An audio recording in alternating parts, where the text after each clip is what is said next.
Hey, it's Adam from Outlier, and I'm a little bit sad because, as you know, I'm a Phillies fan, and the Phillies did not come through for me. So you're not going to get any more Phillies content for the rest of this World Series, but we do have a loaded show today. We are at week 8. We're basically halfway through the NFL season.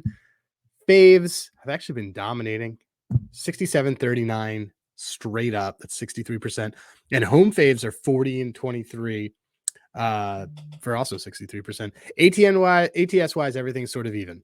So home dogs are 20, 21, and 2 ATS, and they're just 16 and 27 straight up. So faves are winning. Faves aren't always covering, but it's kind of a little bit chalky. And then ATS wise, things are evening out the way that they should be. Unders though are going crazy. Unders are 41 and 64. Last year, this time they were 44 and 64. The last 2 years have just been incredible for unders. So when in doubt, bet the under. But the big game that I am focused on this week, I'm going to have a little bit about the Thursday night football game, but the big game that I am focused on is the Bengals and the Niners. Brock Purdy is concussed, so he's not going to be playing. Probably going to be Sam Darnold.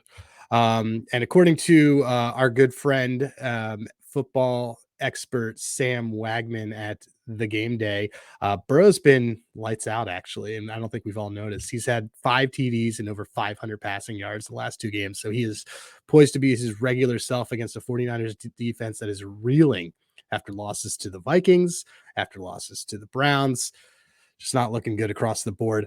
Joe Burrow, 9-5-1 ATS in his career against the NFC. He's 2-1-1 against the NFC West.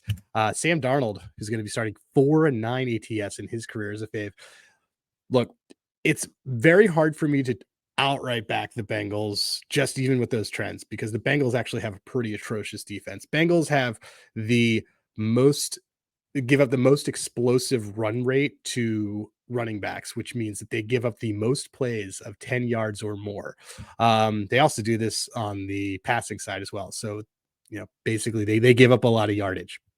As I'm keying in on the fact that they have a 16% explosive rush rate for their opponents, I'm looking at somebody on the Niners. His prop isn't up yet. You know him, Christian McCaffrey. I know he's a little dinged up, but I'm going to be looking at the Christian McCaffrey over longest rush.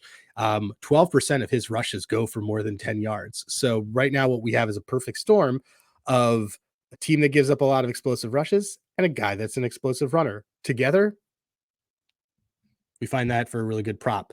And that reminds me, in future videos, you guys are going to get to see a little bit of my thought process. Like, I'm going to show you some of the tools that I use, some of the ways that I look through Outlier to kind of price match, price shop, try to look at some of the trends, map a lot of stuff to some really good data from our friends at FTN. And that's how I kind of try to come up with some winning props. But what I'm looking for, it's not up yet, but longest rush for Christian McCaffrey is going to be something I'm going to be targeting as soon as that drops. But look, we got Thursday night football. We've got the Bucks, and we've got the Bills. The Bills are also a reeling team coming off that loss to the Patriots. Bills are bottom in the league in passing defense. They just don't look good. They're actually bottom in the league in rushing defense too, but they're really bad against wide receiver ones, really bad against wide receivers in the red zone. There's somebody who I'm targeting for a touchdown prop on Thursday night. That is Chris Godwin. He leads the Bucks in red zone targets with 9. He has 5 targets within the 10. He doesn't have a touchdown.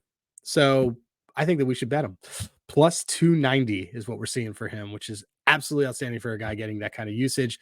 Tons of value. That is actually the definition of value. And so we're going to be backing him on the Thursday night football to score a touchdown.